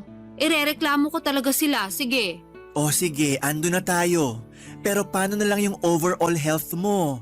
Yung katawan mo, hindi lang sa labas kundi sa loob. Sabi mo, mabilis kang hingalin, di ba? Oo, kaya nga sinabi ko sa sarili ko na iiwasan ko na lang yung mga bagay na hihingalin lang ako. Hindi ganun yun. Ano bang pinagsasasabi mo dyan? Hindi mo iiwasan. Dapat solusyonan mo. Ganun yun. Yang hingal mo, resulta yan ng hindi mo pag-e-exercise at sobrang pagkain. Dinamay mo na naman yung mga pagkain ko. Wala naman sa yung ginagawa yung mga pagkain. Tsaka mas hinihingal nga ako sa pag-e-exercise. Kulang na nga lang lumaylay dila ako nung nagte-treadmill ako. Tapos yung machine na parang umaakit ka sa hagdan. Stair climber? Oo, yun nga. Grabe, tagapawis ko dun ah.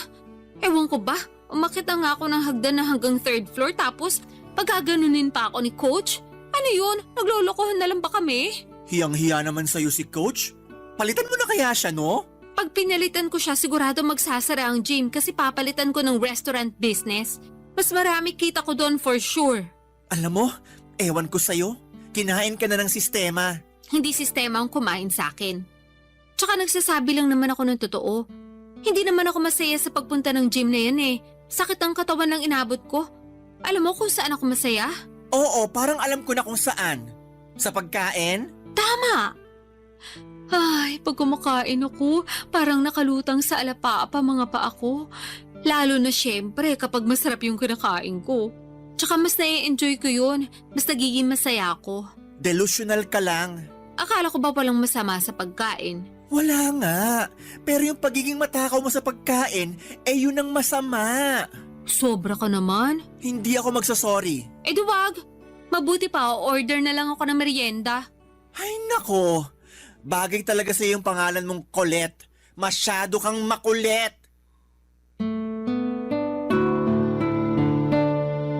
Sa totoo lang, Papa Dudut, Mabibilang sa daliri ko sa kamay kung ilang beses lamang akong pumunta sa gym na pina-enrollan sa akin ni Percy. 1, 2 o 3 lang yata, tapos ay ayoko na. Totoo naman na sayang yung pera na binayad ko sa membership fee, pero hindi na lamang ako nang hinayang doon dahil ayoko na. Suko na ako. Unang session pa lamang namin ay sobrang sakit na ng katawan ko. Halos hindi na ako makakilos na para bang akala ko ay mamamatay na ako ng mga panahong yon. Pero dahil sinabi ng pinsan ko na normal lang naman daw yon, nagpatuloy pa ako ng ilang session pa.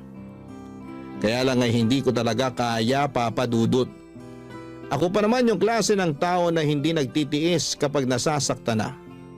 Well, siguro ay nagawa kong tiisin yung pagiging unfaithful sa akin ng damukol kong ex-boyfriend. Pero pinangako ko sa aking sarili na yun na ang huling bagay na titiisin ko. Kaya kahit naiinis sa akin si Percy dahil sa hindi ko pagiging desidido na magpapayat ay wala na akong pakialam pa. Dahil doon ay natuon ulit ang atensyon ko sa labis na pagkain upang mabawasan ang aking stress. Barangay Love Stories. Barangay Love Stories. Papa Dudut, mabilis na lumipas ang 3 buwan mula sa dati kong timbang na 115 kilo ay pumalo na ako sa 150 kilograms. Sobrang taba ko na at ang bigat-bigat na ng katawan ko. Dagdag pa yung palagiang pagsama ng aking pakiramdam. May mga araw na ayoko nang bumangon sa higaan para pumasok sa trabaho dahil nakakapagod mag-asikaso. Bukod doon ay nahihirapan din ako mag-commute dahil sa timbang ko. Kita ko na rin sa salamin na lumolobo talaga ako ng husto.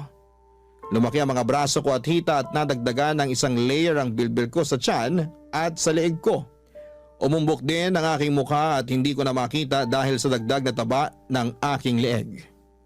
Doon ako nagsimulang ma-frustrate habang binabalikan sa isipan ko kung ano-anong klaseng pagkain ang kinain ko noong nakaraang 3 buwan.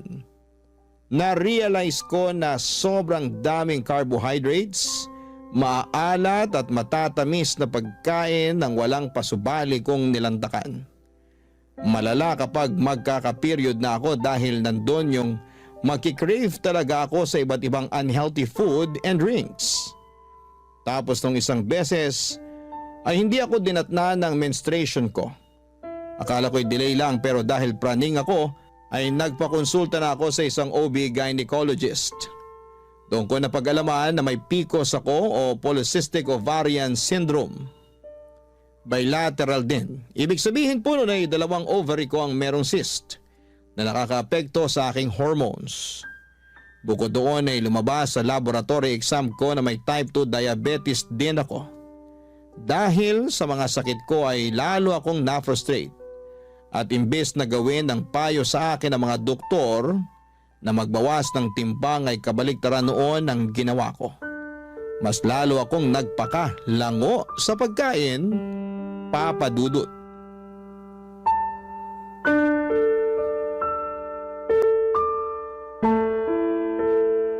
Bakit ang daming balat ng chichirya at bote ng mga soft drinks sa sahig mo? Pati dun sa kusina, meron ka pang iniinit na ewan ko kung ano sa microwave. Ano ba yun ha? Ah, yun ba? Tirang spaghetti yun. Ilang araw na sa ref ko kaya ininit ko na. Yun lang trip kong kainin ngayon eh. Pwede bang makisuyo? Pakikuha pagtapos ng initin. Hirap na kasi akong tumayo eh. Akala ko ba wala kang ganang kumain dahil may sakit ka? Kaya nga ako pumunta rito sa apartment mo kahit na naiinis pa rin ako sa'yo. Thank you. Pero naisip ko ayoko magpatalo sa sakit ko, kaya kakain pa rin ako. Kinain mo rin ba yung lahat-lahat ng mga chichirya na yan? Tsaka ikaw din uminom ng mga soft drinks na yan? Oo, wala naman akong kasama dito eh. Ako lang. Kulit naman. Ano? Sisermonan mo na naman ako kasi kumain ako ng unhealthy food. O sige, kung hindi ako kakain, baka lalo ako magkasakit niyan. Yang mga pagkain na kinakain mo, yung dahilan kaya ka nagkakasakit. Pero sa mga pagkain na yan lang naman ako nagiging masaya. At least kapag kumakain ako, nabubusog ako. At saka yung mga pagkain na yan hindi nang iiwan. Hindi katulad ng mga barkada ko. Ayaw na nila akong isama sa mga gala nila. Ha? Bakit daw? Kasi pabigat lang daw ako. Literal ha? Tapos aberya. KJ din daw ako at mareklamo lalo na sa mga gusto nilang gawin at puntahan. Kasalanan ko ba yun? Mabilis ako mapagod. Tapos baka hindi paligtas sa akin yung mga trip nilang gawin. Alam naman nilang mataba ako. Pinipilit ka ba nilang gawin yung mga ayaw mo? Hindi naman. Pero ramdam ko yung disappointment nila sa akin. May isa pa nga na nagsabi na sana hindi na lang ako sumama kung magstay lang din daw ako sa hotel. Sobra naman. Pero totoo rin naman Nakakapanghinayang naman talaga. Lalo bihira lang kayo pumunta dun sa lugar. Kaya dapat sulitin nyo na. Sinusulit ko naman kaya nga kinakain ko lahat ang pwede kong kainin. Kaya lang hindi nila yun maintindihan. Palibhasa, hindi sila ang nasa posisyon ko. Alam mo, gusto kitang kampihan kasi pinsan kita. Pero may point din naman yung mga barkada mo. Siguro nga mas mabuti pa na hindi ka na nila isama kaysa naman ganun palagi yung tingin nila sa'yo. Yun bang pabigat tsaka aberya? Kasi masakit din naman sa part mo yun. Pero yun nga, di ko rin sila masisisi. Hindi mo ba talaga nakikita na dapat may baguhin ka rin sa sarili mo? Di na muna para sa iba, kahit sa sarili mo na lang. Alam ko namang meron pero hindi ko alam kung paano mag-uumpisa. At saka natatakot ako na baka huli na ang lahat lalo na meron na akong nararamdaman sa katawan ko. Nakapagpa-check up ka na ba? Oo, sa OB-gynecologist at saka sa endocrinologist. May PCOS ako at saka type 2 diabetes. Mataas din ang creatinine ko at saka blood pressure. Santisima! Bata-bata mo ba pero napakarami mo ng sakit. Kaya nga Kailan ka pa ba nagpa-check up? last week lang. Bakit ngayon mo lang sinabi sa akin? Nahihiya ako sa'yo At saka natatakot ako na baka sabihin mo kasalanan ko rin naman kaya nangyari sa akin to. Naaalala ko kasi na sinabi mo masama ang pagiging matakaw. Oo, pero kailangan mo nang makakaramay. Lalo na sa sitwasyon mong yan. Okay lang naman ako. Karamay ko naman yung mga pagkain. Alam mo, hindi tama yan. Baka lalo ka lang mapasama sa ginagawa mong yan Tsaka di ka naman pinagbabawalang kumain. Pero sana piliin mo naman yung mga pagkain na papapasukin mo sa katawan mo. Nahihirapan ako. Hindi ko alam kung paano ko magsisimula. Pakiramdam ko pag hindi ako nakakakain ng mga pagkain kinasanayan ko, mamamatay ako. Alam mo ba yung pakiramdam na yun? Ang hirap! Hirap na ako magkontrol. Mas gusto ko nalang mamatay para matapos na itong mga nararamdaman ko. Gaga, alam mo namang hindi yan ang solusyon, di ba? Huwag ka munang mamatay. Marami pa tayong lugar na pupuntahan pag gumaling ka na. Please lang, huwag ganyan ang isipin mo. Ewan ko, nawawala na ako ng pag-asa na magbabago pa ang buhay ko. Papadudot mga bata pa lamang ay close na kami ni Percy. Dahil solong anak lamang ako at wala rin namang kapatid sa tatay at madrasta ko. Ang pinsang kong yon ang tumatayong nakatatandang kapatid sa akin. Hindi naman nagkakalayo ang edad namin, 2 taon lang ang tanda niya. Marami na kaming pinagsamahan at malaki talaga ang naitutulong niya sa buhay ko. Lalo na sa pag-encourage sa akin na magbawas ng timbang. Kaya nga kahit sinesermonan niya ako ng mga panahong yon ay thankful pa rin ako sa kanya dahil mas nauunawaan ko ang mga pagkukulang ko. Hindi lang sa ibang tao kundi lalong-lalo na sa aking sarili.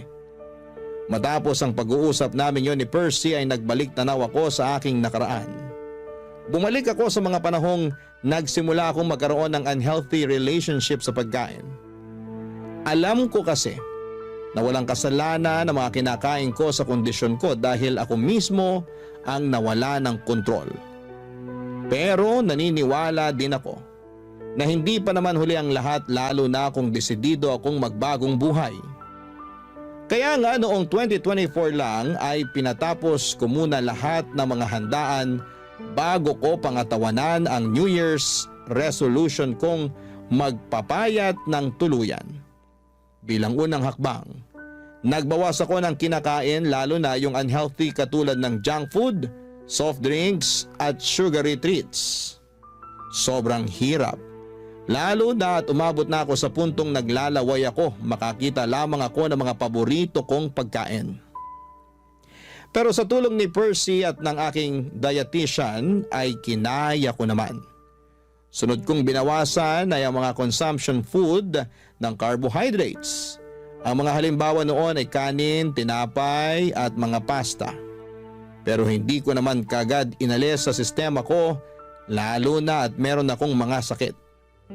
Bukod doon ay nag-invest din ako ng treadmill.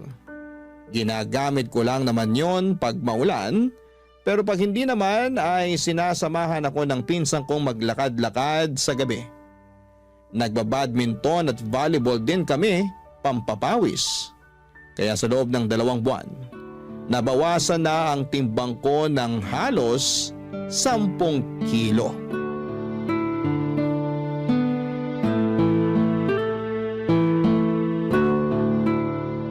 Ang intense nung double match natin dun sa 2 foreigner. Oo nga, parang professional.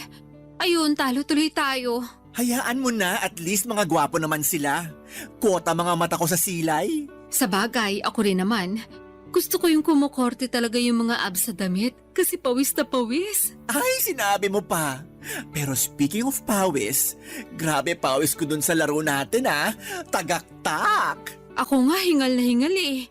Kulang na lang lumaylay dila ako sa court para pa akong hahapuin ng wala sa oras. Pero wala naman akong hika Mabuti naman. Kinabahan ako sa'yo eh. Nahalata ko nga sa reaksyon ng mukha mo. Kaya sinabi ko, Santissima, maawa naman sa'yo. Dami mo nang nararamdaman. Huwag na sana dumagdag pa yan. hindi naman siguro. At saka alam mo ba pakiramdam ko, unti-unti nang gumagaling ang katawan ko. Talaga? Oo. Di ba nabawasan na ako ng timbang? 10 kilo rin yon. Kaya nga alam ko na mataba pa rin ako, pero malaking bagay na rin sa akin yung 10 kilong yun, no? Oo naman. Hindi mo yun ma-achieve kung hindi mo piniling tulungan ang sarili mo. Baka nga imbis na makapagbawas ka ng ganun madagdagan pa ng 10 kilo yung timbang mo kung nagpatuloy ka lang sa pagkain. Kaya nga nangihinaya lang ako kasi ngayon ko lang na-realize ang importansya ng pangangalaga sa kalusugan sa pamamagitan ng pagkain ng tama. Nahihiya ako sa sarili ko dahil hinayaan kong tumaba ako ng ganito. Nawalan ako ng kontrol sa pagkain kasi akala ko yun lang yung kakampi ko sa lahat ng mga problema ko sa buhay. Ay, sa totoo lang, nahihirapan pa rin akong disiplinahin ang sarili ko. May mga araw na okay lang, magaan, na itatawid yung araw, pero meron na mabigat talaga. Paanong mabigat? Yung bang hindi ko mapigilang umiyak kasi nabitin ako sa pagkain na kinain ko. Na gusto ko pang kumain ng marami, pero alam kong hindi naman pwede. Nararamdaman ko yun lalo kapag magkakaroon na ako. Alam mo na, hirap maging babae. Nakaka-relate ako dyan. O bakit? May matres ka rin? Charot lang. Pero gusto ko lang din sabihin na proud ako sa'yo. Talaga? Kahit na mabagal yung progress ko? Hindi naman mabagal progress mo. Alalahanin mong nasa 2 buwan ka pa lang. Tsaka, oo, proud ako sa'yo. Kasi sinubukan mo mag-diet para sa kapakanan mo. Hindi lang para sumeksi ka, kundi para gumaling ka na rin. Naniniwala ako, pagkain din na makakatulong sa'yo para bumuti pakiramdam mo.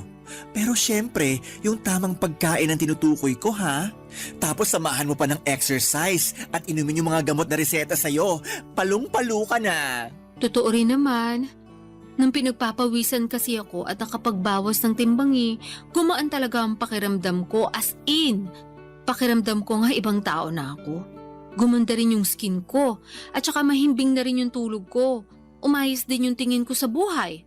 Kung dati madalas ako mawala ng pag-asa, ngayon alam kong may magandang bukas na naghihintay sa akin pag nagpatuloy at nagtiyaga ako sa ginagawa ko.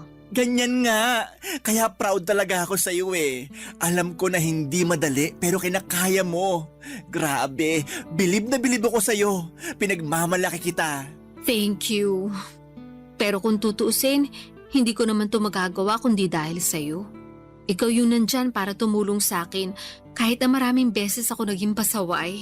Siyempre, parang kapatid na turing ko sa'yo. Mahal kita kahit na nung una pasaway ka. Pero mas mahal kita ngayon dahil minamahal mo na ang sarili mo. Salamat ulit. Walang anuman. O basta ha, nandito lang ako para sumuporta sa'yo. Sasamahan kita sa paggaling mo. Kalmahan mo lang din kasi yung pagtaba nga inaabot ng ilang taon, pagpayat pa kaya. Yan din kasi yung pangunahing rason ng karamihan kaya sila nadadapa sa pagbabawas ng timbang. Yun bang minamadali nilang resulta? Wala namang buto na pag tinanim mo ngayon, tutubo na bukas.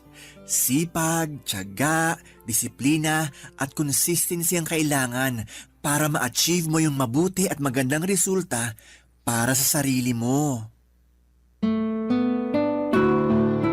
Papadudot malayo pa pero malayo na rin naman ako. Sa kasalukuyan ay nasa 95 kilograms na lamang ako. Patuloy ang mga bagay na ginagawa ko para mabawasan ang timbang ko. Pero hindi lang ako doon nakafocus dahil ang pangunahing dahilan ko talaga ay gumaling ako. Maraming mabubuting bagay ang dulot ng pagbaba ng timbang sa akin. Mas naging aktibo na rin po ako sa iba't ibang bagay at sports. Hindi na rin ako madalas hapuin at higit sa lahat ay natutuhan kong kumain ng tama at masustansya na naaayon sa kailangan ng aking katawan.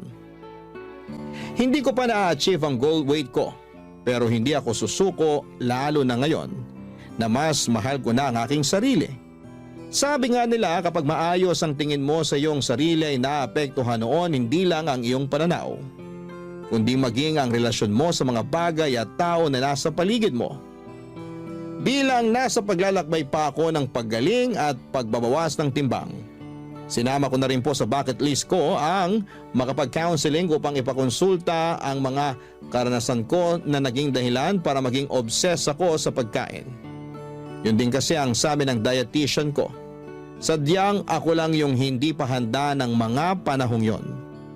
Maraming salamat po Papa Dudut, sakaling mapili po ninyong i-area ang sulat ko sa programang Barangay Love Stories. Malaking bagay na makapagbigay ako ng inspirasyon sa ating mga kabarangay. Susulat ako ulit para mag-update sa latest kong timbang at kung sakali na makahanap na rin po ako ng panibagong pag-ibig. God bless po sa inyong istasyon and more power pa.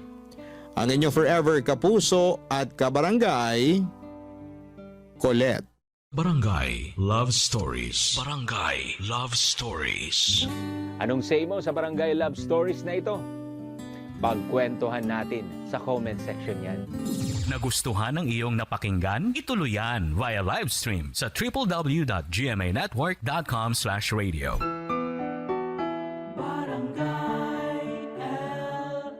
In Mega Manila, 97.1.